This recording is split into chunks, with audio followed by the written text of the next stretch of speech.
네, 시청자 여러분 안녕하십니까? 새로운 정신세계를 선도하는 금요명상 다석을 아십니까? 시간이 돌아왔습니다. 오늘 또 지난 20여 년간 다석사상을 연구하고 계시는 우리 다석학회 김성원 선생님을 모셨습니다. 선생님 안녕하세요. 예, 반갑습니다. 네. 선생님 오늘은 그러면 새로운 주제를 좀 소개해 주시죠. 네, 오늘부터는 이제 다석사상으로 풀이한 도마복음 시리즈를 계속 진행하고자 합니다. 네, 도마복음은 공간복음이라고 하는 그 제도권의 그래. 그 정경 복음과 달리 외경이라고 하죠. 외경. 그렇습니다. 예. 그러니까 도마복음은 제2차 세계대전이 막을 내린 1945년 네네. 이집트 한 시골 마을에서 이제 발견된 영지 복음서입니다. 그러니까 4세기 알렉산더의 대주교 아타나우시스가 그러니까 지금이 신약 성경 27권을 제외한 다른 모든 복음서들을 불태우라는 이제 명령을 내리게 그렇습니다. 됩니다. 그 이후로 도마 복음서는 이제 자취를 감추었고 네. 딱 숨겨진 지 1600년이 된 1945년 45년. 겨울에 12월이죠. 그렇습니다. 네. 이집트의 한 농부가 네. 밭을 갈다가 큰 이제 항아리를 이제 발견하게 됐습니다. 그 속에 이제 도마 복음이라는 어떻게 보면 보물이 발견된 거죠. 있는 거죠. 그러니까 불태워질 운명으로 땅 속에 묻혔던 이제 도마 복음이 네네. 순수 복음으로 남게 된 사연입니다. 그렇죠.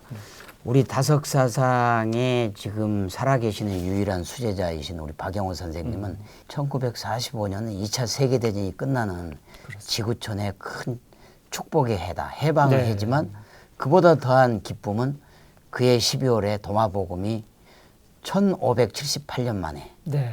발견이 됨으로써 그 지구촌의 종교에 새로운 희망을 줬다. 이렇게까지 표현을 했고, 그래서 이 도마복음이 총 114구절로 돼 있죠. 그렇습니다. 그 중에 이제 51마디는 복음서에도 나오는 말씀이고, 네네. 또 55마디의 말씀은 도마복음 고유의 말씀만 있고, 나머지 8마디는 사복음서의 내용과 도마복음서의 말씀이 이제 뒤섞여져 있다고 그렇죠. 사복음서의 중심 내용인 예수님의 동정녀 탄생, 이적 기사, 예. 또 육체 부활 같은 신화가 전혀 없는 거죠. 아, 그렇군요. 그러니까 오직 예수님의 114마디 말씀만 있습니다. 네네. 그러니까 도마복음 속에서의 예수님의 말씀은 그러니까 믿으라, 믿음은 복을 준다, 이러한 것이 아닌 깨달아라. 네. 하나님의 나라는 너의 마음속 가운데에 있다라는 그런 가르침으로 아주 일관되어 있습니다. 그리고 일종의 영성신학 같은 그런 거죠. 대단히 영성적이죠. 그러니까 대속신앙이 아니고. 그렇습니다. 그러니까 다성님이 이제 그 예수님이 가르쳐 주신 그러니까 얼라로 손남에 대한 이야기를 이제 말씀으로 남겨 주셨습니다. 예수께서 니고데모 보고 사람은 거듭나야 한다고 말씀했습니다.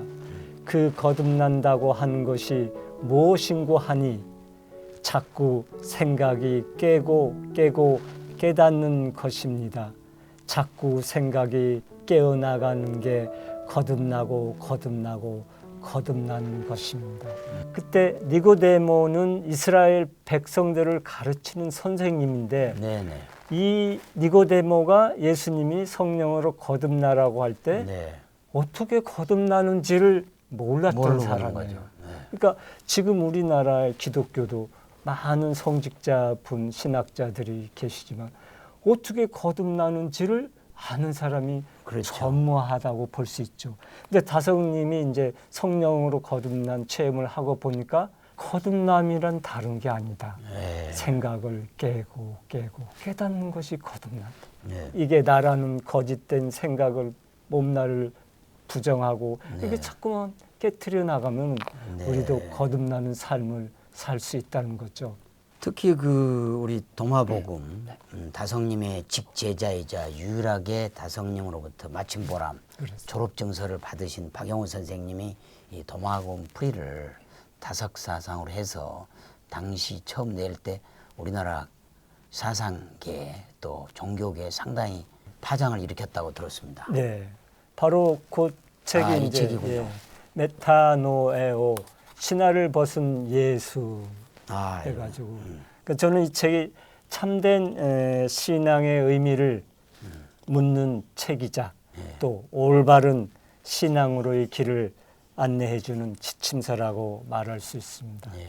오늘 저희가 이제 이야기할 내용도 바로 이 책을 기반으로 해서 하는 기반으로 해서 세세히 좀 풀어 나가겠습니다. 그럼 이제 본격적으로 도마복음 풀이를 하는데 우선 도마복음의 서언을 한번 좀 읽어보겠습니다. 네. 여기서 리빙 지저스라는 단어가 나오는데 이거를 보통 사람들은 살아있는 예수로 풀이하는데 우리 박영호 선생님은 다석사상에 입각해서 얼라를 깨달은 예수로 그렇게 풀이하셨다고 그렇게 들었거든요. 아마 이러한 풀이는 전무후무하지 그렇죠. 않을까 네. 이렇게 생각합니다. 네네. 하나님은 아니 계신 곳이 없는 그렇죠. 성령이시잖아요. 네. 그러니까 예수님은 하나님의 말을 받아 참나인 얼라를 깨달으신 분입니다. 네. 그러니까 얼라를 깨닫지 못한 이를 예수님은 죽은 이라고 말씀하세요. 죽은 사람 마찬가지다. 네. 그러므로 살아있는 예수라는 것은 우리처럼 이렇게 살아서 뭐 얘기하고 이러한 이제 살아있는 그 의미를 넘어선 얼라를 깨달은 예수님으로 보는 것이 저도 합당하다고 생각합니다. 이해가 갑니다. 그럼 이제 이어서 말씀 1을 좀 볼까요? 네. 그리고 그 도마가 말하기를 누구라도 이 예수님의 말씀의 뜻을 깨달으면 죽음을 맛보지 않을 것이다. 그렇죠. 이 말씀의 뜻은 구체적으로 뭘 말하는 걸까요? 그렇죠. 바로 하나님의 뜻을 말하고 있습니다. 네. 즉 우리가 하나님의 뜻을 알면 네. 죽음을 넘어설 수 있다는 그렇죠. 아주 말씀을 하고 계시죠. 그러니까 말씀 1에서는 예수님의 가르침의 핵심을 정확히 지금 보여주고 있습니다. 네. 그러니까 예수님은 우리가 어버이로부터 받은 네. 죽음의 생명인 제나 에고에서 하나님이 주시는 영원한 얼라로 옮기는 이치를 밝혀주신 것입니다. 예. 그러니까 내 말을 듣고서 내게 보낸 얼라를 깨닫는 이는 영원한 생명을 얻어 죽음에 이르지 아니하나니 죽음의 제나에서 영생의 얼라로 옮겼다. 이렇게 박용호 선생님은 요한복음 5장 24절을 이렇게 멋있게 풀어 놓으셨습니다.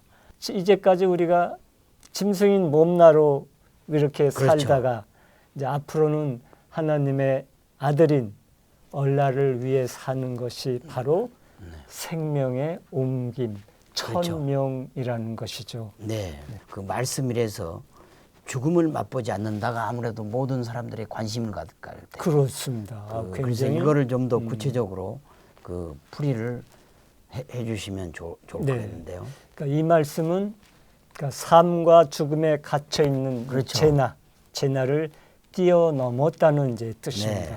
그러니까 몸나로 사는 것은 사는 것이 아니고 네. 또 몸나로 죽는 것도 죽는 것이 아니라는 말입니다. 그래서 다성님은 죽음은 없다라는 말씀을 하시게 된 겁니다. 네. 죽음은 없다. 그런데 죽음이 있는 줄 알고 무서워한다. 죽음의 종이 되지 말아야 한다.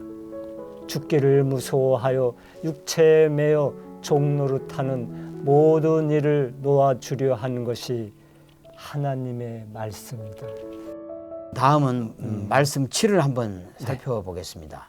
말씀 7은 성경의 사복음서에서 나오지 않는 말씀으로 그 내용 자체가 일반인들한테는 좀 독특한 것 같아요. 저도 이걸 읽어보고 이 말이 무슨 뜻이지? 갑자기 왜 사자가 튀어나와? 그렇습니다. 이 복음에. 그래서 제가 한번 읽겠습니다. 네. 예수가 말하기를 사람에게 잡아먹힌 사자는 복되다. 그 사자는 사람이 되기 때문이다. 그리고 사자에게 잡아먹힌 사람은 욕되다. 그리하여 그 사자가 사람이 될 것이기 때문이다. 대부분의 신앙인들이 이 말씀을 들으면 이거 갑자기 뭐 봉창 두드리는 소리 같기도 하고 아주 당황해할 것입니다. 그러니까 여기서 사람이라는 것은 영성인 사람을 얘기하는 거고, 네. 사자라는 것은 탐진치로 가득한 수성, 짐승의 짐승의 마음으로 마음. 보면은 아주 이해가 쉬울 네. 것입니다. 그러니까 사람에게 잡혀 먹힌 사자라 하면 이제 인성, 영성이 수성을 이긴 거죠. 그렇죠. 네. 이겼다는, 극복했다는 극복했다는. 의미이고, 반대로 사자에게 잡혀 먹은 사람이라면 사자의 그 수성, 짐승 같은 탐진치의 수성이 인성, 영성을 삼켰다는 의미가 됩니다. 이렇게 하면 좀 수월하게 이해가, 저는 뭐 되죠. 이해가 100% 되는 것 같습니다. 네. 그렇다면은 역사 속에서 히틀러나 그렇습니다. 스탈린 같은 독자가 바로 사자에게 네, 잡아먹힌 사람의 전형이 되겠네요. 그 그렇습니다. 인류를 위해서 전쟁을 치르거나 그 나쁜 짓을 네. 짐승처럼 나쁜 짓을 한 사람들이 바로 그 사례가 되겠군요. 네.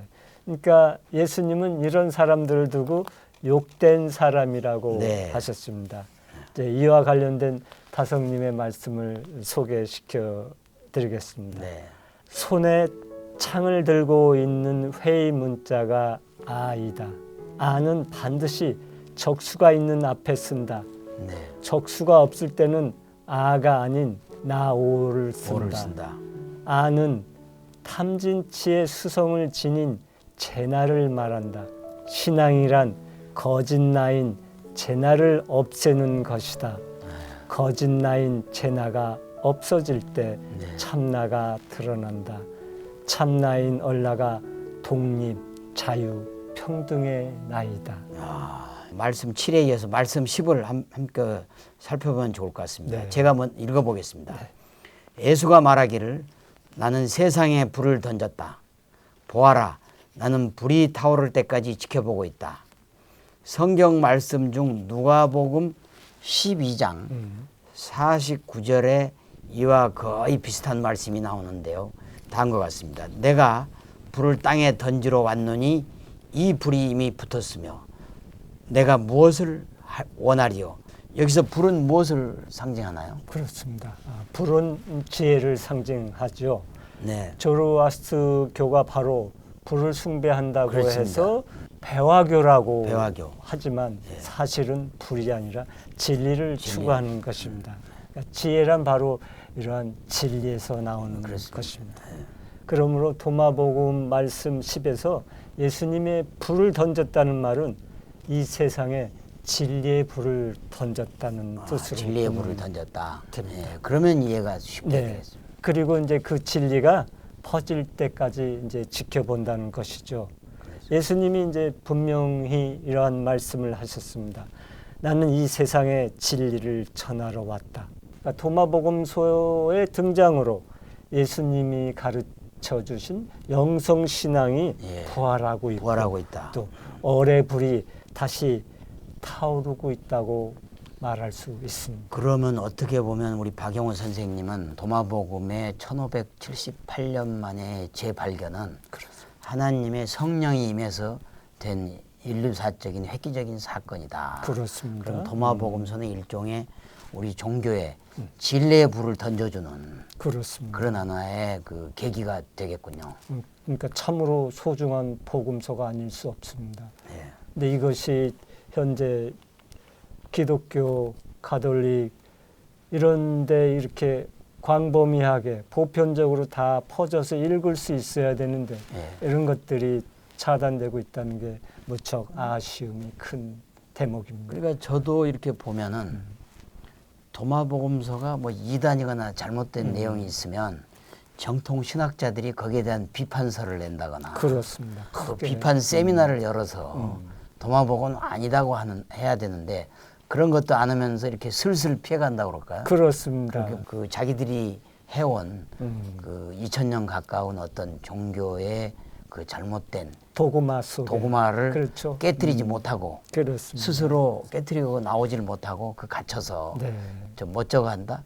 뭐 이런 인상을 주고 있다고 저는 느끼는데. 그러니까 성령으로 거듭난 사람, 깨달은 사람이 네네. 나오질 못하는 겁니다. 네. 예. 그러니까 그 박영호 선생님 말씀 가운데 요한복음 6장 67절로 68절까지를 인용을 하셨더라고요. 네. 많은 사람들이 예수님 곁을 떠나니까 제자들에게 다른 사람이 떠나는데 너희들은 왜 가지 않느냐, 내 곁에 있느냐고 이렇게 물으시니까 베드로가 주님이시여 영원한 생명을 주는 말씀을 우리에게 전하는데 저희가 어떻게 떠납니까? 그렇습니다. 그러면 영원한 생명을 준다는 말씀은 결국 도마복음처럼 네. 깨우치는 말씀이거든요. 그렇습니다. 그렇지 부활의 신앙은 아니란 말이에요. 네. 그렇다면은 도마복음은 영원한 생명을 주는 말씀의 복음서다. 네. 이렇게까지 저는 이해를 하고 싶습니다. 아, 같이 공감이 네. 됩니다. 오늘 또 그 도마복음 말씀들을 우리 김선 선생님과 함께 살펴보겠습니다. 네.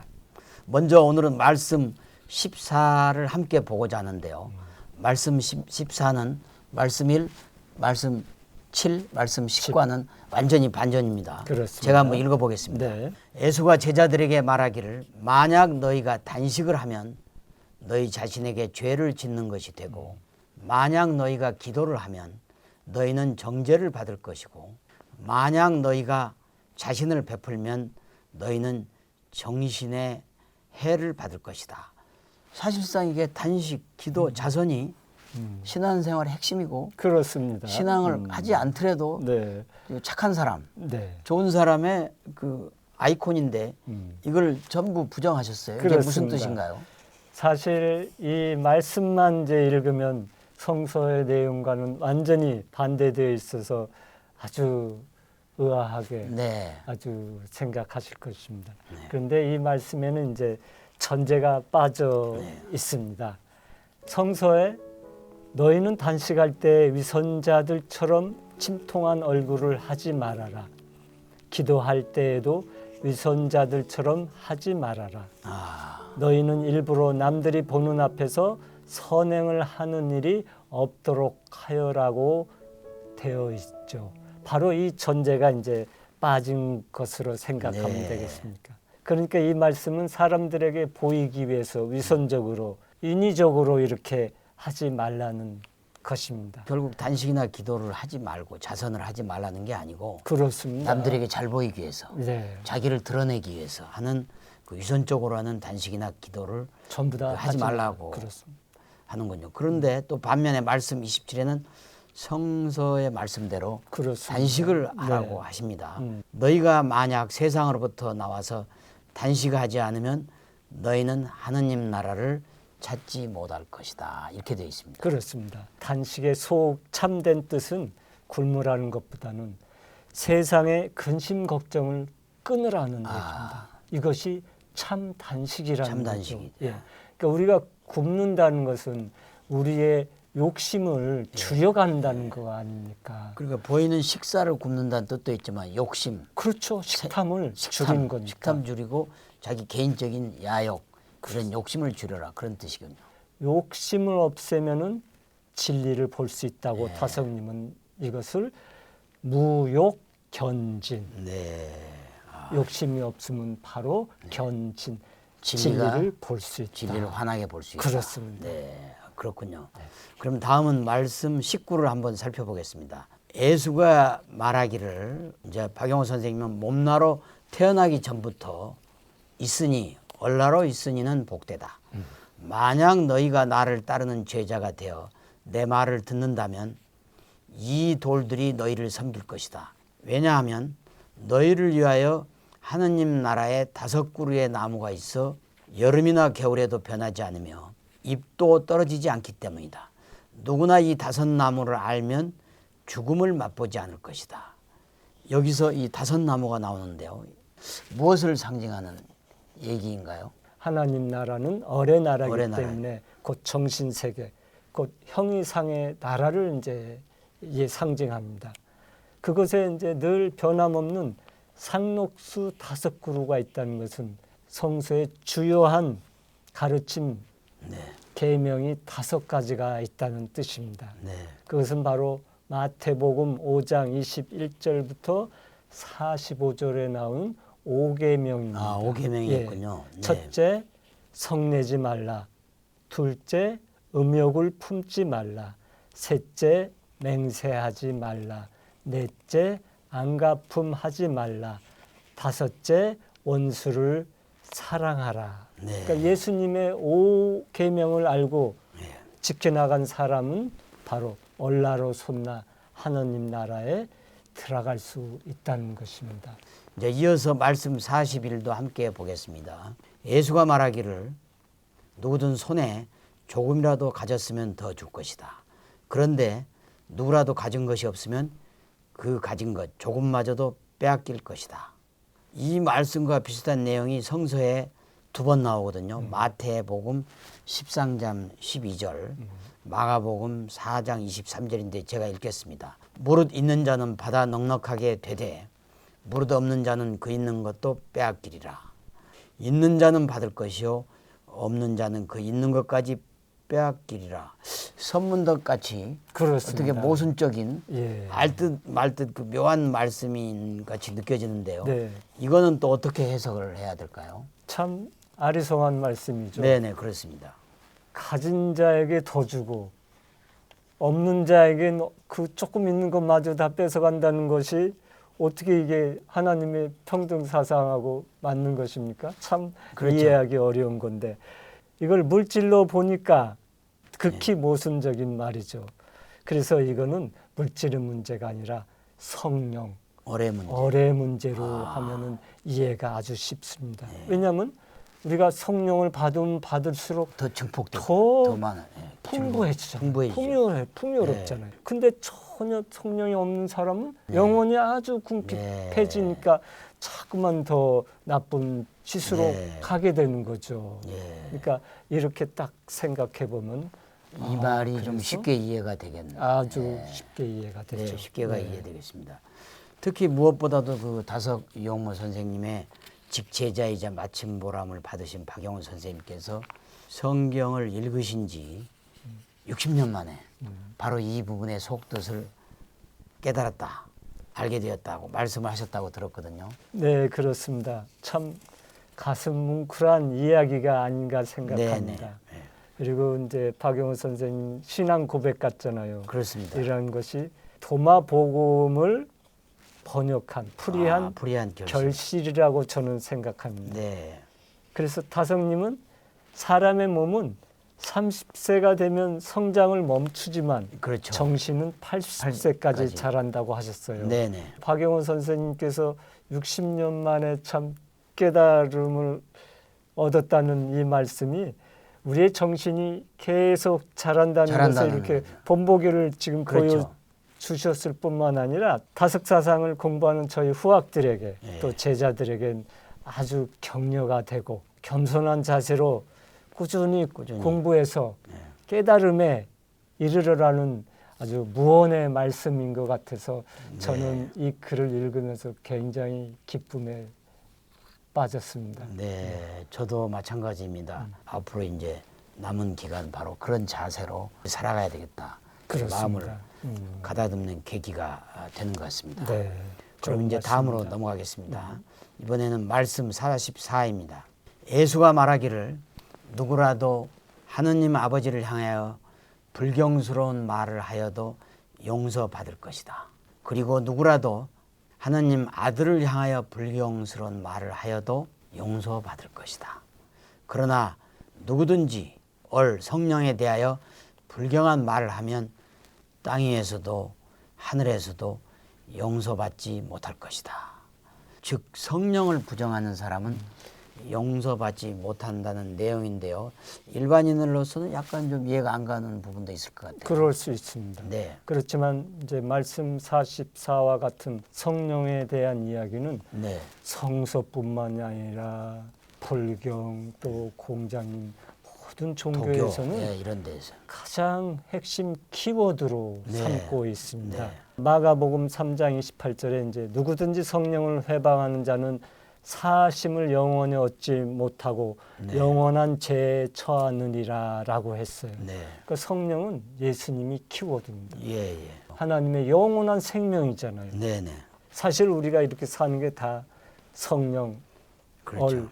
그 힘으로 살아갔는데 우리는 그걸 망각하고 망각하고 있는 거죠. 있는 것이죠. 네, 네. 성령에 대한 이제 5명의 말씀을 소개시켜 드리겠습니다. 내가 얼숨을 쉰다는 것은 하나님의 생명인 성령을 숨쉬어 진리인 얼라를 체득하는 것이다. 이것은 기도로 이루어진다. 기도는 하나님을 생각하는 것이다. 하나님을 생각하는 사람에게 주시는 하나님의 성령은 제나의 수성을 다스리는 권능을 가져 네. 수성을 이김으로 새 사람이 되게 한다. 하나님이 주시는 성령을 마음의 생각으로 숨쉬어 영원한 생명인 얼라로 솟나야 한다. 불교에서도 이와 비슷하게 불성을 비방하면 용서를 받을 수 없다고 합니다. 이런 말이 있죠. 부모를 죽인 자도 부처님 앞에선 참회할 수 있지만 반야를 회방하는 자는 참회할 길이 없다. 여기서 반야는 불성을 뜻하는 것이죠. 네, 그렇습니다. 이제 공자님도 또 획제어천 무소도야라고 말씀하셨어요. 하늘에 죄를 지으면 네. 빌 곳이 없다는 빌 곳이 뜻이죠. 없다. 기독교, 불교 등 대부분 종교가 종교가. 성령, 불성, 하늘 등을 가장 이제 중요하게 여깁니다. 네. 그래서 다성님은 오직 우리가 하나님한테 구할 것은 성령, 얼 하나뿐이지 네. 복을 주십시오. 뭘 그런 것을 구해서는 이제 안 네네. 된다는 말씀을 하시죠. 그리고 저는 이제 법구경의 한 법구경. 구절을 보면서 네. 다성님이 더 깊이 생각이 납니다. 거룩한 사람은 만나기 어렵나니 네. 그는 아무 데서나 나지 않는다. 네. 그가 나는 곳은 어디서나 온 결례가 은혜를 입는다. 다성님의 말씀을 통해서 우리가 영성적인 은혜를 얼마나 받고 있습니까? 그렇습니다. 네. 특히 코로나19나 여러 가지 경제적인 어려움이 있는 그 혼란기 그리고 이러한 불안기에는 다성님의 그 어뢰나 그리고 성령의 말씀은 아마 큰 위로가 되리라고 저는 확신을 합니다. 그렇습니다. 도마복음 오늘은 풀이 제3편입니다. 네. 지난 시간에는 저희가 도마복음의 44말씀까지 살펴봤는데요. 네. 그 지난번에 우리가 미처 44까지 가면서 못 그 살펴본 말씀이 한 편 있죠. 예, 한 편. 네. 바로 말씀 29. 말씀 29. 네. 예수가 말하기를 만약 몸나가 얼라를 위하여 태어났다면 그것은 놀라움이다. 그러나 얼라가 몸나를 위하여 태어났다면 놀라움 가운데 놀라움이다. 어찌 이 대단한 부여 즉 얼라가 이 궁핍 몸나에 머물러 온 것인가. 나는 아직도 놀란다. 말씀 29야말로 어떻게 보면 다석사상의 핵심 얼사상, 네. 얼라사상하고 딱 일맥상통하는 것이라고 볼 수 있는데요. 이런 것이 공관복음 4복음에는 전혀 나오지 않는 규절이거든요. 말씀 29는 네. 요 하나만 봐도 도마복음의 진가를 우리가 네. 알 수 있을 것 같습니다. 네네. 다른 책에서는 몸나는 육신으로 표현했고 네. 또 얼라는 영혼으로 풀이를 했죠. 그러니까 여기에서 몸나가 얼라를 위해서 태어났다. 오늘 태어났다. 또 얼라가 몸나를 위해서 태어났다. 이것이야말로 기적 중에 기적이라는 기적이다. 것입니다. 네. 그러니까 아주 놀라운 말이 아닐 수 없습니다. 다성님이 이제 예수님과 비슷한 말을 한 내용이 있어서 네네. 소개해드리겠습니다. 얼라를 위해 몸뚱이를 길러야지 이 몸을 지나치게 사랑하거나 전 목적으로 삼아서는 안 된다. 그런데 사실 우리들은 몸 건강이 최고라고 네. 몸에 좋다는 것은 뭐든지 네, 그렇습니다. 다 먹고 또 지나치게 몸만 네, 네. 아끼고 그러잖아요. 그렇게 되면 이제 몸은 사는데 어리상대적으로 시들어간다는 것을 깨달아야 될 것 같습니다. 네. 제가 듣기로는 그 톨스토이, 러시아의 문호 톨스토이도 이와 비슷한 얘기를 그렇습니다. 했다고 얘기했거든요. 육체를 위해 산다면 자기 자신만이 유일하게 소중한 존재로 여기게 된다. 이렇게 혼자만 행복하려는 이들이 세상에는 존재한다. 그러나 어느 누구도 만족하지 못하기에 서로 반목한다. 육체가 아닌 영혼의 진정한 나가 있음을 깨달아라. 영혼은 사랑을 통해 타인과 합의를 이룬다. 여기에는 죽음이 없기 때문이다. 육체는 영원한 영혼이 잠시 머무는 곳일 뿐 곧 쓰러질 존재에 불과하다. 역시 우리 육체는 영혼을 담는 그릇이다. 그렇습니다. 성경에도 그 우리 몸은 성전 뭐 이런 얘기가 나오는 거죠. 그렇죠. 네. 그래서 다성님도 몸이 성하지 않으면은 네. 우리가 이중으로 갇힌다는 말씀을 합니다. 몸과 정신이 둘 다 제 기능을 못한다는 뜻이에요. 네, 네. 영혼의 그릇이 닫히면 그 영혼도 온전하지 못한다는 거죠. 네, 맞습니다. 그러니까 우리가 성하게 받은 이 몸을 성하게 가지고 가야 한다고 이제 다성님은 이제 말씀하시죠. 나의 몸을 부모님으로부터 받았으면 다치지 말고 가야 해요. 몸이란 자기 영혼을 담는 그릇입니다. 전선에 가서 싸워 죽을 줄도 알아야 하지만 죽지 않을 곳에 가서 죽는 개 죽음은 하지 말아야 합니다. 영혼의 그릇을 닫히면 그 영혼도 온전하지 않아요. 증자의 정신을 본받아야 합니다. 성하게 받은 몸을 성하게 가지고 가야 남에게 빌린 그릇을 그 사이 잘 썼으니 늙어버렸지만 될 수 있는 대로 아니 꼭 성이 도로 갖다 놓는 것이 옳아요. 적극적으로 성해야 합니다. 다성님의 삼보 중에서 그렇죠, 삼보. 첫째가 몸성이를 몸성이 강조하셨죠. 강조하고. 예, 그다음에 이제 마음노이. 마음노이를 이렇게 얘기했죠. 그리고 이제 바탈태우. 그렇습니다. 네. 시청자 여러분들도 네. 새롭게 시작하는 한 해 네. 다성님의 이 삼보를 잘 삶 속에서 실천하면서 사셨으면 좋겠습니다. 그러면 이제 이 대목에서 우리가 그 말씀 그 29에 부요와 궁핍이라는 단어가 나오거든요. 이걸 좀 구체적으로 쉽게 좀 설명을 해 주시죠. 얼은 풍요를 말하는 거고 네. 그다음에 이 몸은 궁핍, 궁핍. 퍼버티란 말입니다. 네. 얼라로 풍요롭게 지내신 분이 부처님, 예수님이잖아요. 역사적으로 수많은 부자들도 부처님이나 예수님 앞에 서면 궁핍한 사람들에 그렇죠. 불과합니다. 맞습니다. 예. 물질의 풍요가 참 풍요가 아니기 때문이죠. 네.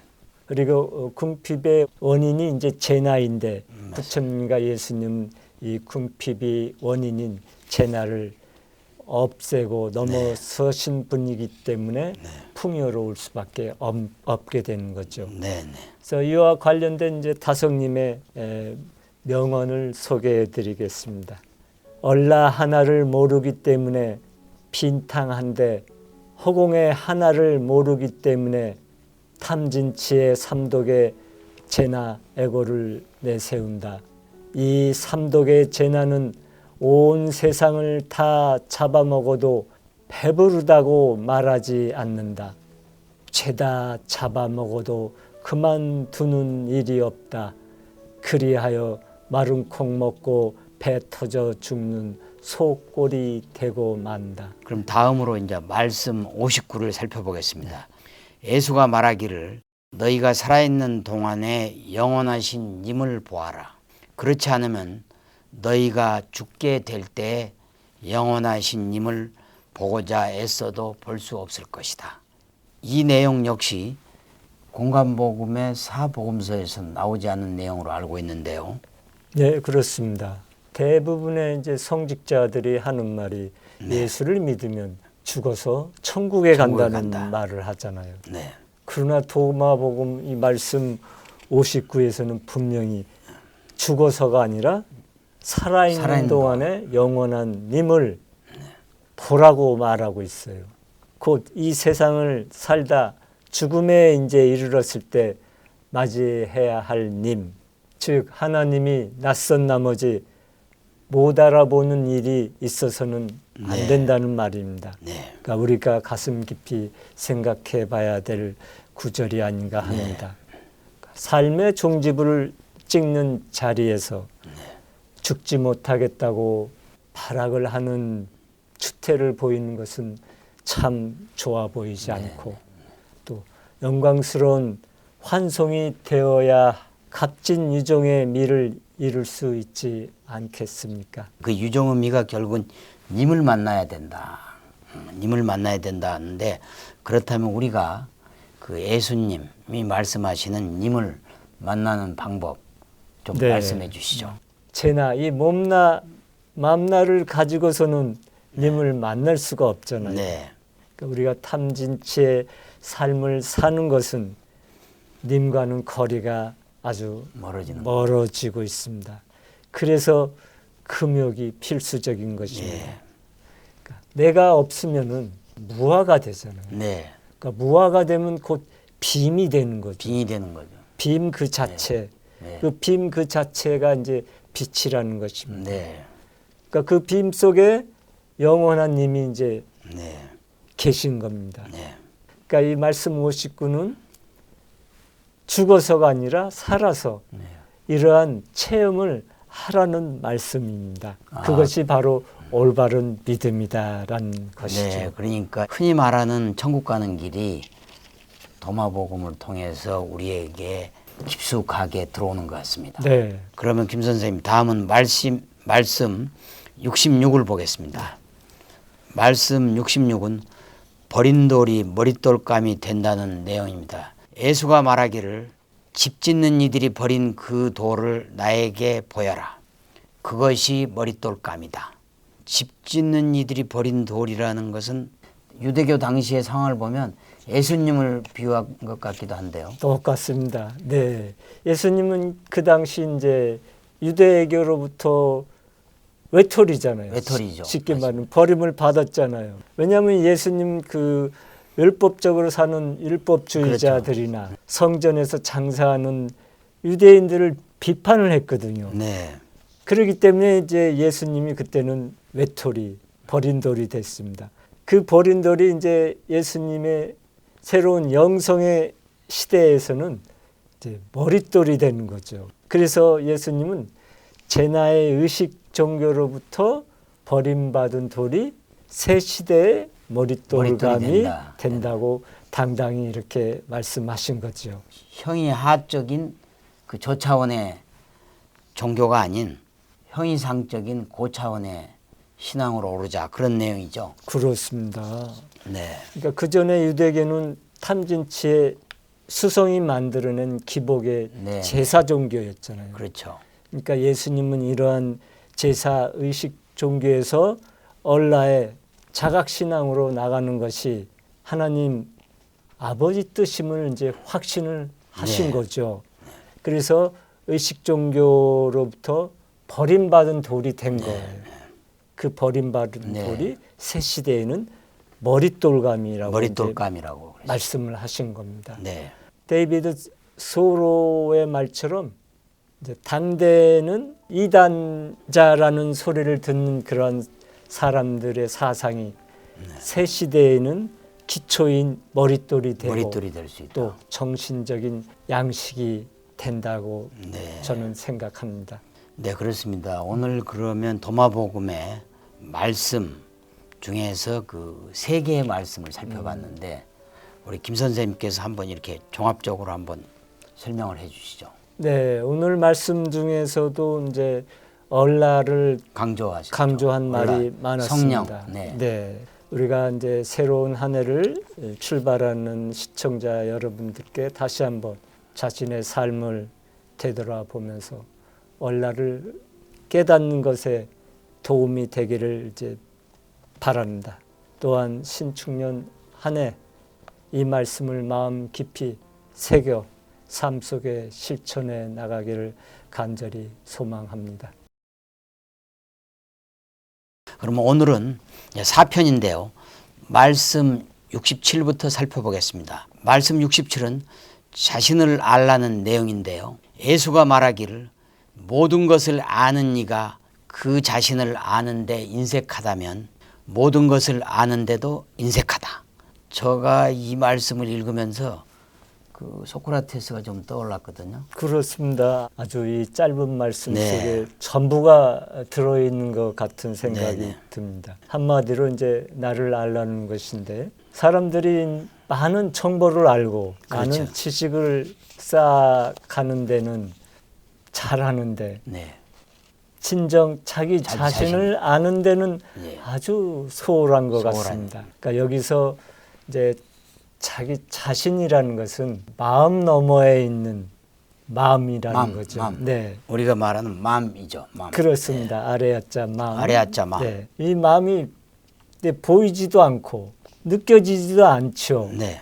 그러니까 우리는 몸나나 마음나만 있는 줄 알고 잘 먹고 잘 놀고 이렇게 잘 누리는 게 이제 행복의 전부라고 아는데 사실은 자기 자신을 모르면은 그것도 진정한 행복을 누리는 것이 아니죠. 그러니까 몸나와 마음나를 넘어선 그 얼라 진정한 나. 있음을 아는 것이 자신을 참으로 이제 아는 일입니다. 실은 어떻게 보면 바로 참나 얼라를 찾는 게 인생의 궁극적인 목표이자 길인데 말이죠. 그렇습니다. 다성님은 보이는 것은 보이니까 믿질 않아요. 믿질 않아요. 예, 그러니까 다성님은 보이지 않으니까 믿으셨다는 거예요. 예. 또한 이제 없이 계시는 님을 없이 찾아서 계시는. 오르고 올라가는 일에 아주 힘쓰셨죠. 네. 이와 이제 관련된 다성님의 말씀 하나를 소개해 드리겠습니다. 이 몸나는 가짜 생명이라 우리는 참나를 찾아야 한다. 우리의 일이 얼라인 참나를 찾는 것이다. 하늘나라에는 얼라가 들어간다. 하늘나라에는 얼라가 들어간다. 모든 종교를 떠나서 아주 그렇습니다. 중요하고 또 참으로 우리들에게 큰 깨우침을 주는 말씀인 것 같습니다. 그러면 말씀을 하나 더 살펴보겠습니다. 바로 말씀 70입니다. 만약 너희가 제 맘속에 얼라를 낳으면 너희가 깨달은 얼라가 너희를 죽음에서 건질 것이다. 만약에 너희가 속나 즉 얼라를 가지지 못하면 너희가 속나 즉 얼라를 갖지 못한 것이 너희를 죽일 것이다. 얼라가 죽음에서 우리 인간들을 건질 것이란 내용을 담고 있는 말씀 같은데요. 얼라의 중요성을 더욱 네. 강조하고 있죠. 깨달은 얼라가 죽음에서 건질 건질 것이고 것이다. 얼라를 갖지 못한 것이 죽일 것이다. 것이라는 이제 말씀입니다. 이 말씀은 요한복음 3장 3절과 뜻이 통한다고 볼 수 네. 있습니다. 사람이 거듭나지 아니하면 하나님 나라를 볼 수 없느니라. 니고데모가 가로되 사람이 늙으면 어떻게 날 수 있사옵나이까? 두 번째 모태에 들어갔다가 날 수 있사옵니까? 예수께서 대답하시되 진실로 진실로 내게 이르노니 사람이 물과 성령으로 나지 아니하면 하나님 나라에 들어갈 수 없느니라. 말씀의 핵심은 너희가 제 마음속에 얼라를 낳으라는 말입니다. 모든 신앙인들이 바로 거듭나고 싶은 거겠죠. 바로. 그러면 어떻게 우리가 거듭날 수 있는지 그걸 한번 살펴보기로 하시죠. 이스라엘 백성을 가르친다는 선생인 니고데모도 네. 어떻게 거듭나는 그 이치를 모르고 있다는 거예요. 그렇죠. 성서에서는 거듭나는 이치에 대한 명확한 이야기가 없는데 이거를 5 님이 명확하게 아주 우리한테 가르쳐 주신 말씀이 있습니다. 생각을 깨고 깨닫는 것이 거듭남입니다. 그러니까 이 몸이 나라고 전부라고 생각한 그런 생각, 고정관념 등 그런 모든 생각들을 깨트리면 어떻게 무념이 돼서 무념이 되고 예, 무아지아 없이 있는 나가 되고 네. 무념진념 생각 없는 생각이 참 네. 생각이 이제 네. 된다는 거죠.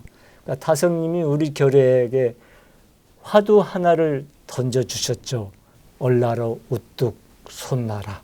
그러니까 이 말씀은 내가 나를 낳는 것으로 다시 말해서 내가 속나, 속나 예, 얼라를 낳는 찾는. 것이죠. 속나를 낳는 것이 얼라를 깨닫는 것입니다. 네네. 얼라로 솟나는 일은 누가 대신해 줄 수 없잖아요. 네네 그렇습니다. 물론 이제 그 어른 하느님으로부터 오죠. 하나님으로부터 네. 오는 거죠. 하지만 얼라는 나 스스로 이제 낳아야 한다는 것입니다. 네네. 그러니까 다성님은 내가 나를 낳고 나아간다는 말씀을 했어요. 네네. 참 묘한 말이죠. 내 안에 있는 얼을 가지고 내가 나를 낳고 나서 얼라가 된다라는 그런 뜻입니다. 자 그러면 선생님 이제 도마복음 말씀 74를 좀 살펴보겠습니다.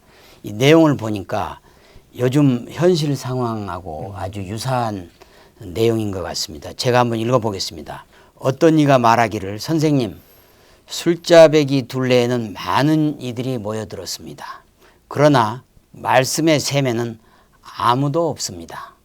성서에도 오병이어의 기적, 예수님 말씀을 들으려고 5천 명의 인파가 몰려들어서 그 당시 예루살렘 인구가 5만 명인데 5천 명이면 10분의 1이거든요. 정말 대단한 거죠. 네. 그런데 말씀 74에는 말씀의 셈에는 아무도 없다고 했어요. 대비되는 말이죠. 대비되는 말인 것 같습니다. 그러니까 이 말씀은 참 우리에게 시사하는 바가 참 네. 큽니다.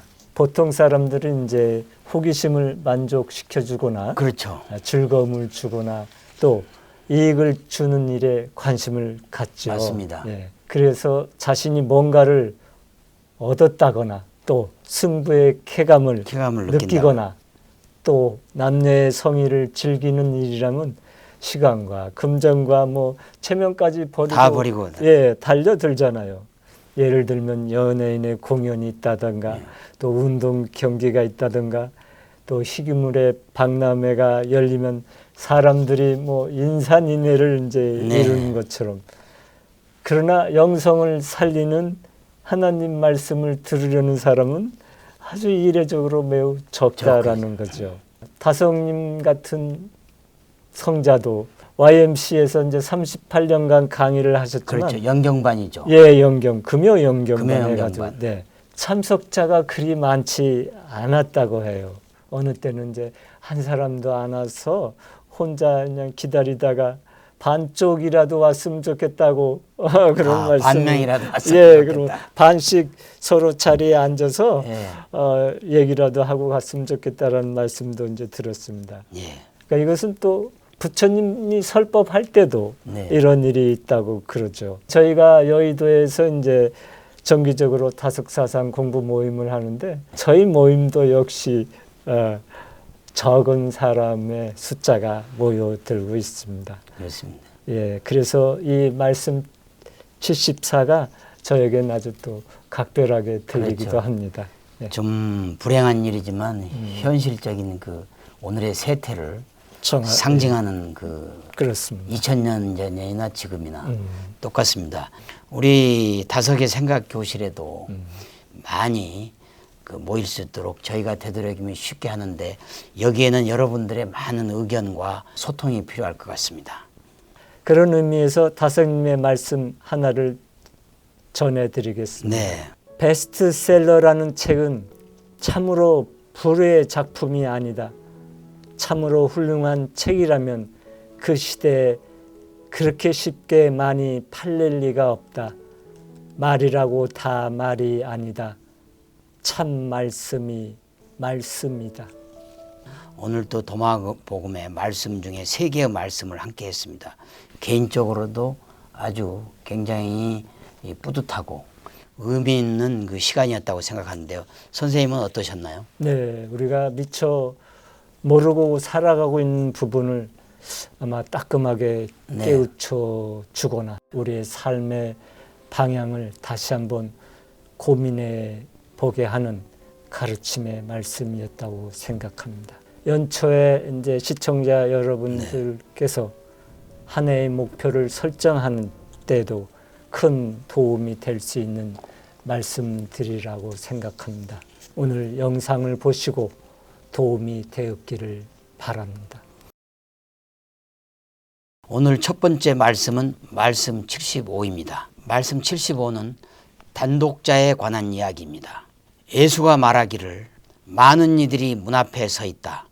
그러나 혼자인 사람만이 신방에 들어갈 것이다. 여기서 신방은 무엇을 뜻하는가요? 뭐 결혼할 때 그렇죠. 첫날 밤 신방 뭐 이런 건가요? 웨딩 챔버라고 해서 네네. 하나님을 뵐 수 있는 네. 이제 하나님 나라를 비유한 것이죠. 하나님 나라는 사실은 아니 계신 곳이 없는 무한대의 빈탕한데 네. 허공이지만 또한 혼자밖에 들어갈 수 없는 신방이기도 합니다. 다시 말하면 이제 골방을 의미하기도 하죠. 네네. 마태복음 이제 6장 6절을 보면 예수님이 너는 기도할 때 내 골방에 들어가 문을 닫고 은밀한 중에 계신 내 아버지께 기도하라고 하셨죠. 네네. 말씀 75의 신방과 마태복음의 골방이 같은 거다. 그렇죠. 다 같이 하나님을 만날 수 만난 있는 곳을 이제 의미합니다. 네네. 그러니까 하나님을 우리가 만날 수 있는 신방은 곧 에고, 자아가 죽은 빈 마음 속에 있는 것입니다. 그러니까 자신의 마음을 비워놓으면은 이제 하나님이 들어오신다는 거죠. 예. 그러니까 하나님 나라에는 우리가 단체로 기도하고 찬송하고 한다고 네, 신방에 들어가는 것이 아니라 네. 단독자만이 들어갈 수 있는 것입니다. 그러니까 이 말씀은 우리가 코로나19 시대 어떻게 기도해야 하는지를 보여주고 있는 말씀이라고 이제 생각이 됩니다. 그러니까 함께 모여서 기도하고 찬송하는 게 나쁜 건 아니지만 그렇습니다. 그게 또 꼭 그게 다가 아니죠. 다가 아니다. 예, 전 세계적으로 보면 한국에서도 뭐 신자 수가 몇십만 명이다. 이렇게 그 자랑하잖아요. 자랑을 하는데 그게 사실은. 이 말씀에 비유하면 너무나도 허망하고 그렇습니다. 쓸데없는 말씀이다. 부처님이나 예수님이나 항상 혼자 기도하셨잖아요. 그렇죠. 혼자 기도하셨죠. 예수님 제자들을 남겨놓고 혼자 가서 산속에 기도하시죠. 들어가셔서 기도하고 그러셨잖아요. 네. 그러니까 여러 명이 모여서 이제 기도 찬송 부른다고 해서 이 제나가 죽는 게 아니거든요. 네네. 내가 제나가 죽지 않는 기도는 기도라고 할 수 없다는 거예요. 그래서 다성님이 이제 YMC 강의를 하시면서 한 말씀이 있습니다. 내 줄 것은 내 주고 알고 갈 것은 더 배워 더 알고자 하는 것이 무엇인가 하면 하나의 님과 하나같이 되기 위해서 하나같이 지내기 위해서 지금 그 속으로 들어가려는 것이 아니겠는가. 오늘도 하느님과 하나같이 되고자 여기 YMCA에 온 것이 아니겠는가. 다음은 말씀 77입니다. 제가 이번에도 이 말씀을 읽으면서 굉장히 놀라웠는데 함께 들어보시죠. 제가 읽어보겠습니다. 예수가 말하기를 나 즉 얼라는 모든 것 위를 비추는 빛이다. 나 즉 얼라는 온통 즉 전체이다. 모든 것은 얼라로부터 나온다. 그리고 모든 것은 얼라에게로 돌아온다. 나무 토막 한 조각을 갈라보라. 얼라는 거기에 있다. 돌을 들어보아라. 너희는 거기에서 얼라를 발견할 것이다. 이 말씀을 들으면 아마 크리스천들이 상당히 충격도 받겠고 아마 혼돈이 올 수 있을 것 같아요. 그러니까 예수님은 나는 온통이다. 온통이라는 건 올이라는 거잖아요. 올이다. 그리고 나무 토막 돌에도 내가 있다고 하니까 이것을 어떻게 받아들이겠습니까? 그러니까 먼저 이제 나는 온통이다. 올이다라는 거죠. 올. 소중하고 귀한 말씀입니다. 올이라는 것은 우리말로 하면 말 그대로 올, 또 얼이라는 뜻이에요. 올이요, 얼. 그러니까 다성님은 이 올이라는 것은 진리라고 하셨어요. 참. 올을 잡고 참을 잡고 진리를 잡고 오르고 오르는 게 올바른 일이라는 거예요. 그렇죠. 올이라는 것은 또한 성령이잖아요. 성령이죠. 그러니까 올이라는 것은 이 온통은 모든 개체들의 생명이며 의미며 가치입니다. 가치. 그래서 온통인 나가 나똥 개체들을 비치는 아까 돌나무 빛이라고 같은 개체. 표현이 이제 맞는 거죠. 그러니까 많은 이제 성직자님들이 예수님이 이제 말씀하신 나에 대한 그 얘기를 잘 알아야 되죠. 아무런 이제 분별이 없이 말하고 있어요. 그렇죠. 어떨 때는 그 나가 예수님의 성령의 나를 말하지만 어떨 때는 또 제 나의 나로 말씀을 하시거든. 이것을 이제 박용호 선생님께서 분명하게 아주 구별을 하셨어요.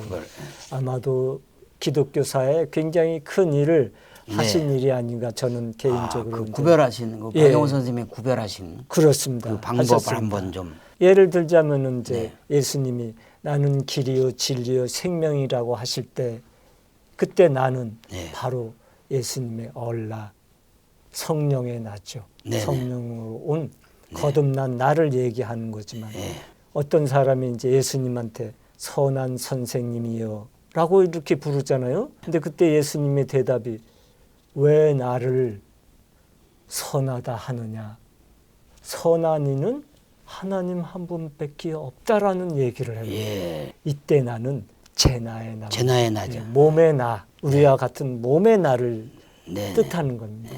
그래서 다성님은 예수님을 신앙의 대상이 아닌 스승으로 이렇게 섬기게 된 이치가 그러니까 이 여기 부분에서는 있습니다. 바울 사도의 그 기복신앙, 그렇습니다. 예수님을 신격화해서 하나님과 신격화해서 동일시했죠. 육신의 예수님이 아니고 하나님하고 동일시해서 생긴 거고. 선생님 그 말씀 77에서는 예수님은 나무 토막에도 돌에도 내가 있다고 하셨는데 이 부분을 조금 더 구체적으로. 아주 이제 놀라운 얘기입니다. 그러니까 유일신을 믿는 가톨릭이나 기독교에서는 이런 범신론적인 말씀을 이제 거부하잖아요. 거부하는 거죠. 성령이라는 것은 즉 얼이라는 것은 한 곳에만 있는 게 아니에요. 하나님의 영원한 생명인 성령은 없는 데가 없잖아요. 모든 만물은 이런 성령의 하나님의 영원한 생명의 변형물이지. 그러면 거기에도 성령이 있으니까 그렇죠. 우리는 삼라만상을 속에서도 하나님을 느낄 수가 있다고 다성님은 이제 말씀을 하는 거예요. 장자는 똥에도 도가 있다는 거예요. 진리가 있다는 거예요. 진리가 있다. 예수님이 이렇게 돌에도 나무에도 내가 있다는 말하고 똑같은 얘기거든요. 넓게 보면은 이해가 될 수 있는 부분이라고 생각합니다. 그러면 선생님 이제 이어서 말씀 81도 함께 나눠보고 싶은데요. 제가 한번 읽어보겠습니다. 예수가 말하기를 넉넉한 이가 있도록, 이 말은 이제 다스리도록 하고 힘을 가진 이는 그것을 버리게 하라. 넉넉한 이는 누구를 가리킨가요? 넉넉한 이라는 것은 물질이 넉넉한 게 아니라 영혼이 풍요로운, 마음이 아주 넉넉한 사람을 말하는 거죠. 영혼이 풍요로운 사람이 진리를 이어가도록 하고 또 권력을 가진 이는 그 권력의 힘을 내려놓으라는 뜻입니다. 이 말씀은 우리가 어떻게 세상을 살아가야 하는가를 보여주는 교훈적인 이야기입니다. 세상에 돈과 권력을 쫓는 세태에 또 사람들에게 따끔한 일침이 될 것 같습니다. 살아가면서 물질만 몰두하지 마시고 마음을 풍요롭게 가꾸고 힘쓰고 그 권력을 잡아서 그 힘을 자랑하지 말고 마음을 비워서 세상이 참으로 가득하도록 이 세상에 기여하라, 이런 말씀 같습니다. 그렇습니다. 아주 정확하신 이해입니다. 오늘 함께 살펴볼 첫 번째 말씀은 말씀 83입니다. 이 말씀은 성경에 없는 구절로 알려져 그렇습니다. 있는데요. 제가 한번 읽어보겠습니다. 네. 하나님의 겉모습인 형상은 사람들에게 보인다. 그러나 그들 마음속의 빛은 하나님 아버지의 얼의 빛이 숨겨진 것이다. 하나님께서는 스스로를 드러내시지만 하나님의 참모습은 숨겨진 얼의 빛이다. 선생님, 형상은 보이지만 마음속의 빛은 하나님 아버지의 얼의 빛이 숨겨진 것이다. 얼핏 이해도 가지만 좀 더 구체적으로 좀 설명을 해 주시죠. 보이는 형상에 그렇죠. 사로잡히지 말고 마음속에 숨겨진 얼의 빛을 얼의 빛을. 보라는 것입니다. 네, 그러니까 즉 육신의 눈으로 보지 말고 그렇죠. 마음의 눈으로 보라는 말입니다.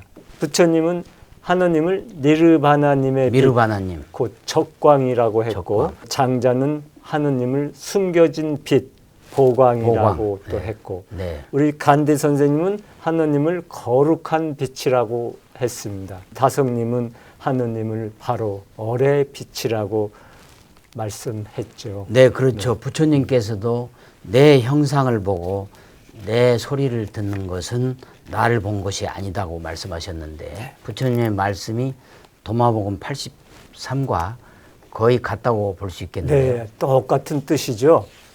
부처님은 그러니까 중병을 앓고 있는 제자 박할리가 네, 박할리. 예, 자신을 만나고 싶다는 그런 전가를 이제 받고 네. 찾아가서 이제 다음과 같은 말씀을 남기셨습니다. 네.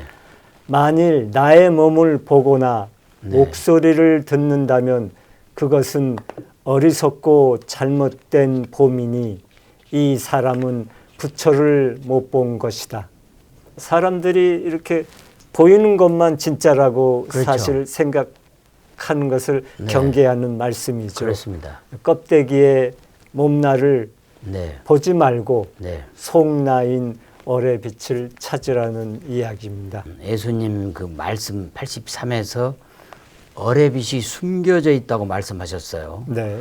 그러니까 이 말씀을 따르면 우리가 매일 보는 햇빛, 이 태양의 빛이 참빛이 아니라는 얘기죠. 네, 아주 중요한 지적을 말씀해 주셨습니다.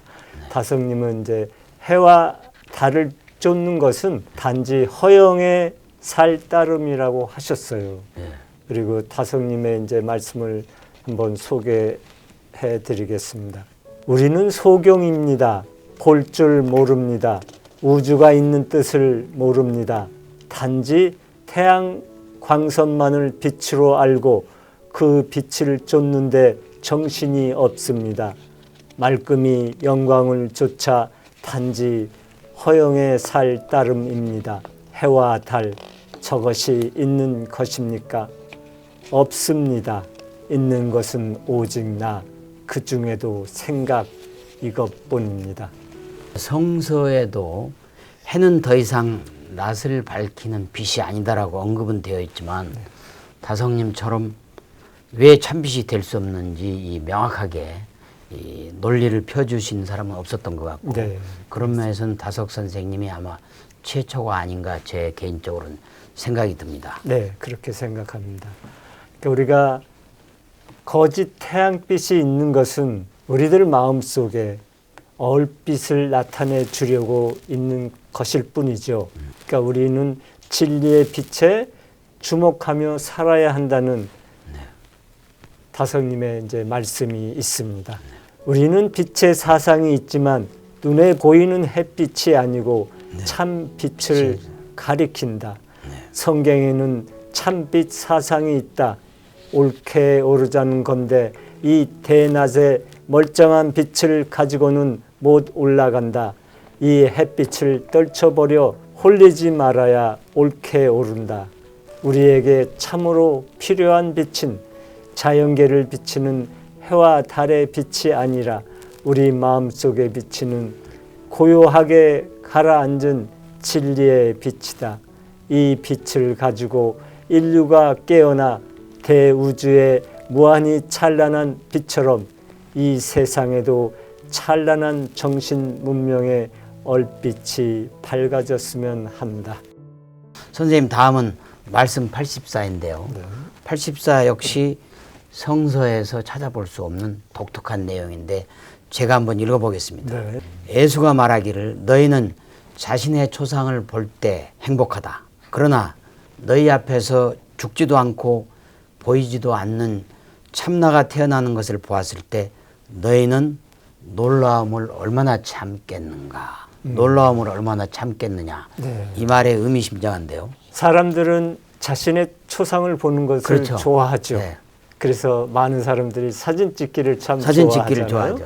그런데 이제 다성님은 사진 찍기를 아주 싫어하셨어요. 그림자를 찍어서 뭐하냐 하면서 그렇죠. 사진을 많이 남기지 않는 것이 또한 예. 저희 후학들에게는 좀 아쉬운 아쉽죠. 거죠. 아쉽죠. 예, 그렇습니다. 그렇지만 이제 참나를 우리가 자각했을 때 네. 그 얼마나 기쁘겠는가라고 기쁘겠는가. 이제 그런 네, 말씀을 맞습니다. 합니다. 이제 부처님도 그렇잖아요. 참나를 깨달을 때 예. 그 37일간 기쁨을 느끼면서 생활하셨다고 그랬습니다. 같은 맥락에서 다성님은 이제 신약 성경 중에서 영성의 복음이라고 하는 요한복음 3장과 이제 17장을 네. 가장 좋아하셨습니다. 선생님, 요한복음 3장이라면 예수님과 니고데모 간의 대화를 말하는 것이죠. 네, 그렇습니다. 성령으로 거듭나라는 말씀을 하시죠. 네. 그러니까 다성님은 요한복음 이제 3장을 통해 폭포수 같은 그런 성령을 느낀다고 하셨습니다. 그렇죠. 그 성령이 우리에게 부어짐으로 인해서 우리가 영원의 얼라와 만날 수 만난다. 있다고 네. 말씀을 하셨죠. 그리고 다성님의 이 도마복음 말씀 84를 읽으셨다면 아마 어깨춤을 덩실덩실 추면서 네. 기뻐하셨으리라고 그러니까요. 우리 박영호 선생님은 그렇게 말씀해 주셨습니다. 말씀 84는 영원한 생명인 얼라가 탄생하는 장면을 보다 구체적으로 드러난 것 같습니다. 그렇습니다. 이 부분이 바로 다석사상과 예수님이 말씀하신 성령이 일치하는 부분이 아닌가 그렇게 생각이 되는데요. 특히 너희 앞에서 죽지도 않고 보이지도 않는 참나가 태어나는 것을 보았을 때 너희는 놀라움을 얼마나 참겠느냐. 이 대목에서 잘 드러나고 있다고 생각이 됩니다. 참나를 깨닫는 그 순간의 그 놀라움을 어떻게 이제 말로 표현할 수가 없잖아요. 놀라움과 기쁨만이 있다는 것을 이제 강조한 그렇죠. 것이죠. 그래서 다성님은 이와 관련한 아주 좋은 말씀을 남기셨습니다. 이 몸은 참나가 아니다. 이 몸은 참나를 실은 수레라고나 할까. 참나인 얼라는 보이지 않지만 시작도 마침도 없이 영원히 있다는 것을 알아야 한다. 예수의 얼라도 보이지 않지만 얼라는 있다는 것을 알아야 한다. 이 얼라는 예수의 얼라나 나의 얼라나 한 가지로 하나님이 주신 영원한 생명이다. 눈은 눈 자신을 못 보지만 다른 것을 봄으로 눈이 있는 것을 알 수 있듯이 얼라는 얼을 볼 수 없지만 참된 생각이 솟아나오니까 얼라가 있는 줄 안다. 참인 하느님을 생각하는 것이 얼라가 있다는 증거이다. 얼라가 없다는 것은 자기 무시요 자기 모독이다. 얼라가 있으면 하느님도 계시는 것이다. 눈은 눈 자신을 못 보지만 다른 것을 봄으로 눈이 있는 것을 알 수 있듯이 네. 얼라도 얼 볼 수는 없지만 참된 생각이 쏟아 나오니까 얼라가 있는 줄 알 수 있다는 말씀이 굉장히 인상적입니다. 우리 사람들은 보이는 것만 믿는데 보이지 않는 참나를 깨달은 게 얼마나 큰 기쁨인지 한번 실감하게 하는 일깨워주는 말씀인 것 같습니다. 네, 맞습니다. 저 역시 매일 그 기쁨을 느끼면서 삶을 살아가고 싶은 예. 생각이 듭니다. 선생님, 다음은 말씀 85입니다. 아담에 대한 말씀으로 이 또한 성서에는 없는 그렇습니다. 이야기거든요. 제가 한번 읽어보겠습니다. 네. 아담, 즉 사람은 큰 권력과 많은 재물의 뜻을 두었다. 그는 너희에게 값어치가 없다. 왜냐하면 아담이 값어치가 있었다면 그도 죽지 않아야 했기 때문이다. 선생님, 여기서 아담은 우리가 아담과 이브 할 때 그 아담은 아닌 거죠? 인류의 시조 고유명사가 아니라 이것은 첫 번째 사람, 최초의 사람이라는 보통 명사로 이제 풀이를 하는 것이 맞습니다. 예.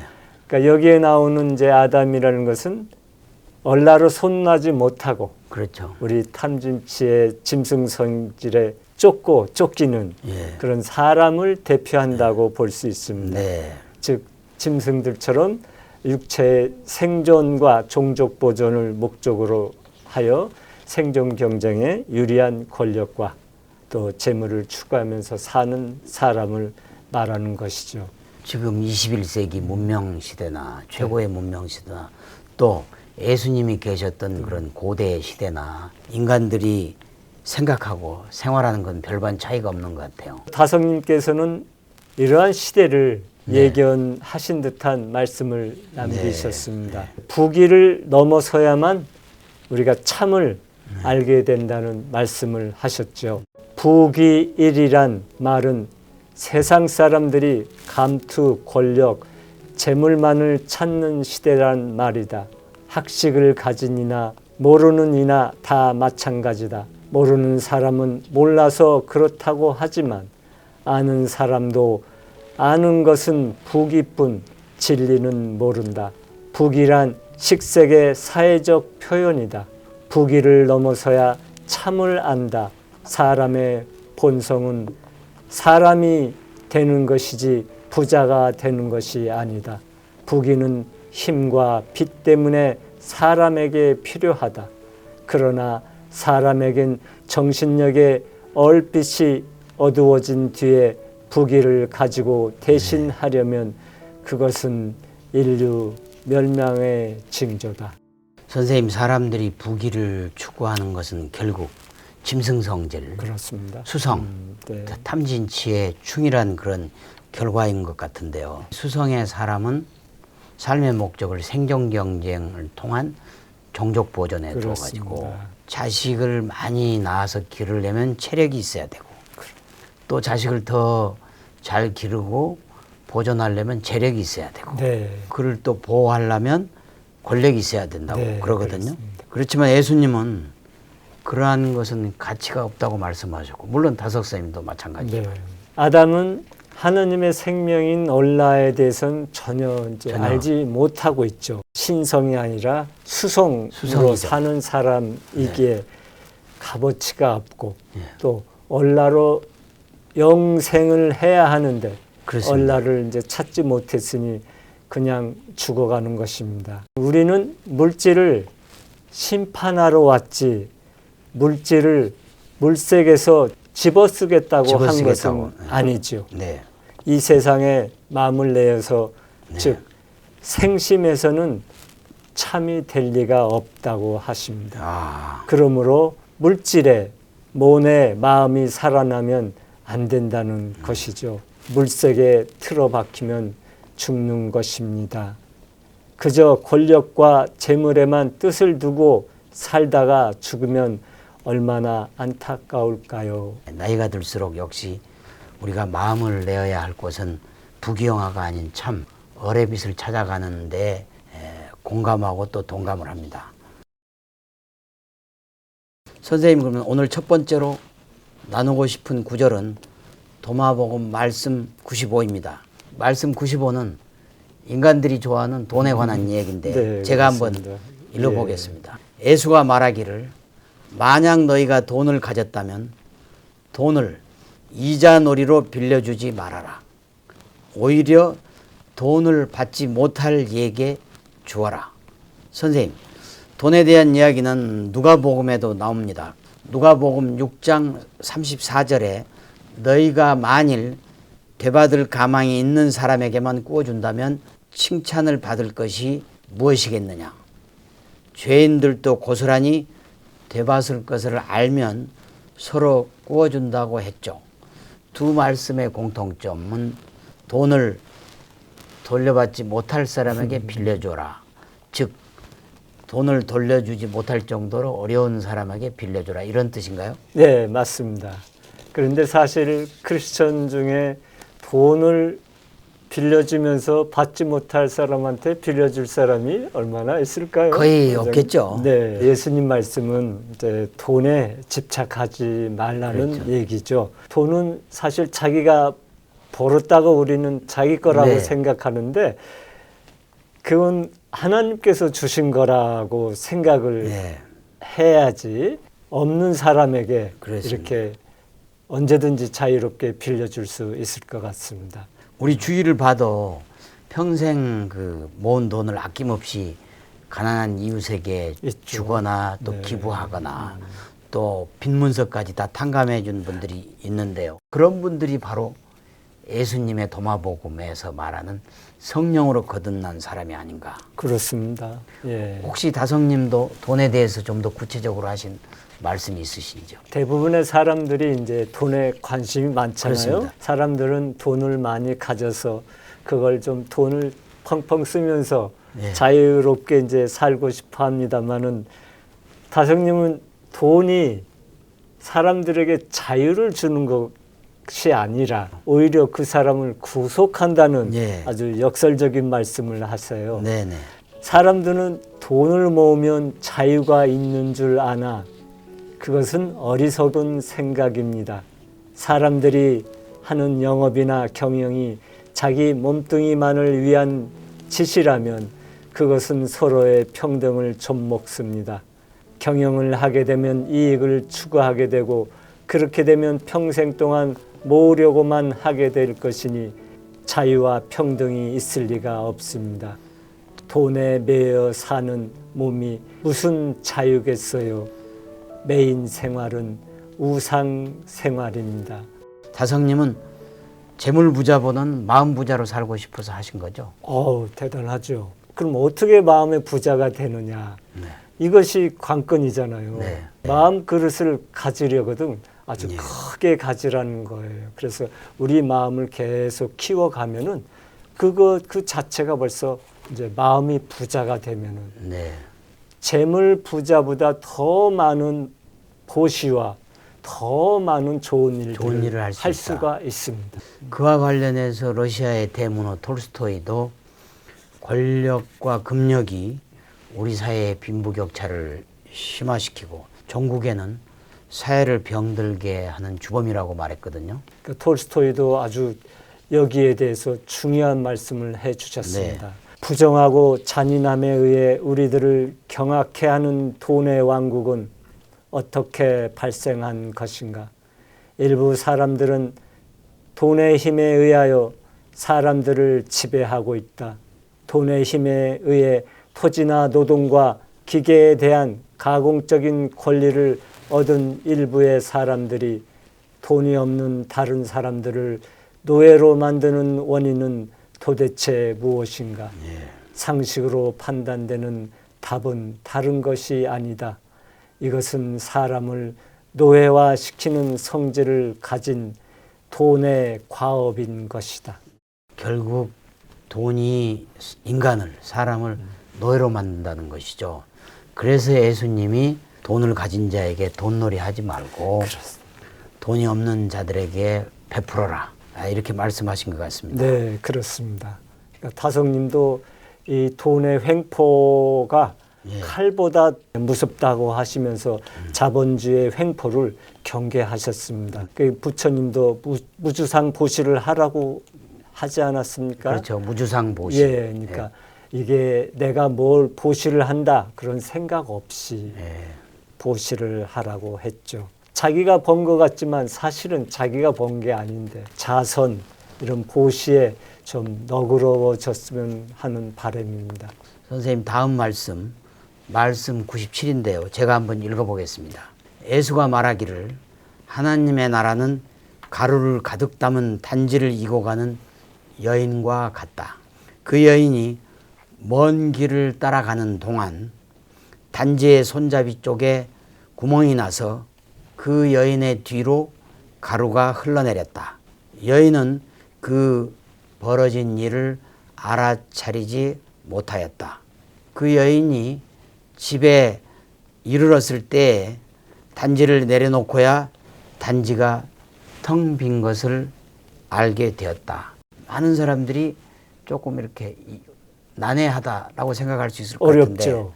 하나님 나라에 대한 비유라 좀 어렵게 느껴집니다. 네, 그렇습니다. 이 세상의 나라는 근심, 걱정, 또 네. 다툼이 많잖아요. 네, 근데 하나님 나라는 기쁨과 평안 그리고 사랑이 넘치죠. 네, 그러니까 예수님은 하나님 나라인 얼나라의 사람들에게 네. 깨우쳐 주고자 이제 온갖 비유의 말씀을 하셨습니다. 그러니까 말씀 97에서는 예수님이 하신 비유의 핵심이 이제 있을 텐데요. 여인이 이고 가는 단지가 자꾸 줄어들어 텅 빈 것에 있다고 봤거든요. 단지가 사람의 마음이라면 가득 담긴 가루는 짐승 성질인 수성이 이제 줄어가는 걸로 이제 이해하면 쉬울 것 같습니다. 네, 우리가 이미 태어나면서 유전자로 탄진치에 이제 수성을 갖고 있기에 이 수성이 이제 없어지도록 하는 것이 네, 삶의 이제 참다운 가정입니다. 네, 즉 우리가 인생 여정을 이제 살아가는 동안에 마음으로 마음에 가득 찬 이 수성이 자기도 모르게 저절로 이제 자꾸만 줄어져서 수성이 다 없어지면 아주 참만이 남잖아요. 남는 거죠. 가루가 계속 흘러내리는 것은 이런 수성이 이제 계속 줄어가면서 참이 이제 참나가 돋보일 수 있는. 그래서 가루가 다 이제 빠졌을 때 비로소 우리는 하늘나라에 이제 도착할 수 있는 거죠. 그러면 죽을 때가 되면 철든다는 것처럼 이제 욕심을 다 버려놓고 네. 인간 본연의 본성으로 돌아가는 네. 그렇게 이해를 해도 되겠구만요. 그렇습니다. 그리고 네. 더 제가 이 말씀을 더 깊이 이해할 수 있었던 것은 고대 수도자들이 사막에서 수행한 것을 기록한 책이 있습니다. 아, 그렇습니까? 예, 사막 교부들의 금원집에 아주 이와 비슷한 내용이 말이 나옵니다. 네. 회장님께서 한번 읽어주시면 좋겠습니다. 스케테의 한 수도자가 하루는 어떤 잘못을 범했다. 원로들은 회의를 열어 모세 교부가 오도록 사람을 보냈다. 그러나 모세 교부는 거절했다. 그리하여 사제가 누군가에게 책임을 지고 가서 이렇게 말하도록 했다. 오십시오. 모든 수도자들이 당신을 기다리고 있으니까요.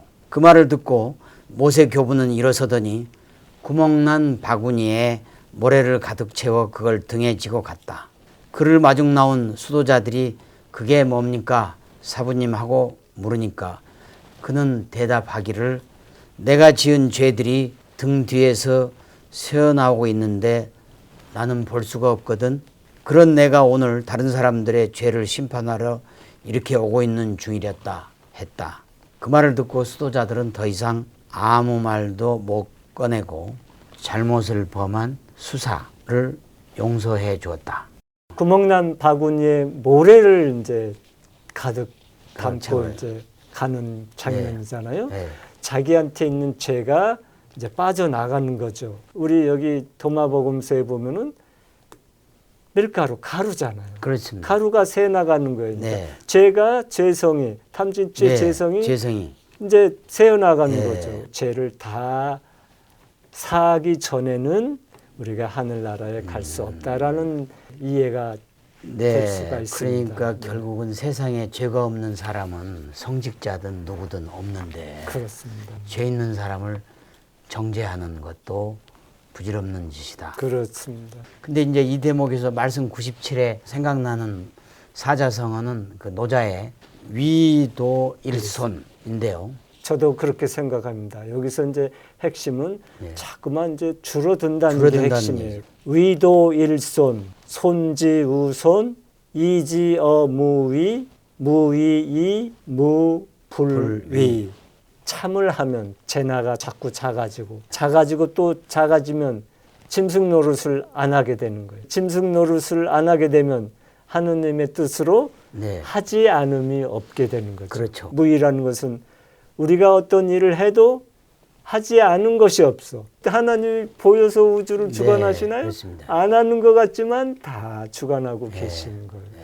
바로 이 노자 48장이 그러한 이야기를 그러한 뜻이에요. 하는 것입니다. 다성님이 이제 피리와 가락으로 이제 사람과 하나님의 관계를 아주 잘 묘사해 주셨습니다. 사람은 피리와 같다. 피리와 같다. 마음속이 비어야 하나님의 얼이 비친다. 그래서 장자는 허실생백, 빈 마음에 얼의 빛이 밝아진다라고 했다. 나는 피리요. 피리를 부는 이는 하느님이시다. 피리에서 아름다운 가락이 흘러나온다. 그것이 하나님의 말씀이다. 마음이 비어야 한다. 허공이 피리의 본질이요. 가락이 피리의 생명이다. 선생님, 오늘 또 우리가 그 도마복음의 말씀 중에서 95와 97을 두 개만 봤는데 네. 오늘은 시간이 어느덧 다 지난 것 같습니다.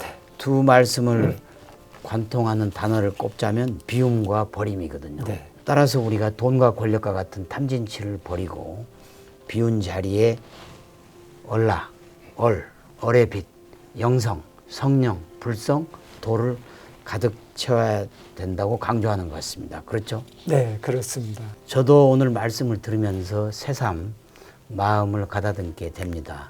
탐진치에 대한 집착을 비우고 하나님의 영성을 가득 채우는 마음 부자가 진정한 부자다. 네. 저도 그렇게 살려고 노력을 하겠습니다. 위도 일손처럼. 혹시 오늘 말씀 중에 궁금하시거나 다른 의견이 있으시면은 댓글을 남겨주시면 우리 김성원 선생님과 다석사상 연구의 쟁쟁한 얼벗들이 여러분들에게 충심으로 답변해 드리라고 확신합니다. 선생님 오늘 수고 많으셨습니다. 네, 감사합니다. 다음 이 시간에도 다석사상으로 풀이한 도마복음 시리즈의 그 마지막 편 8편으로 돌아가겠습니다. 한국이 낳은 20세기의 위대한 영적 스승 다석 유옥모님의 말씀으로 힐링하는 주말, 힐링하는 하루가 되시길 바라겠습니다. 대단히 감사합니다. 감사합니다.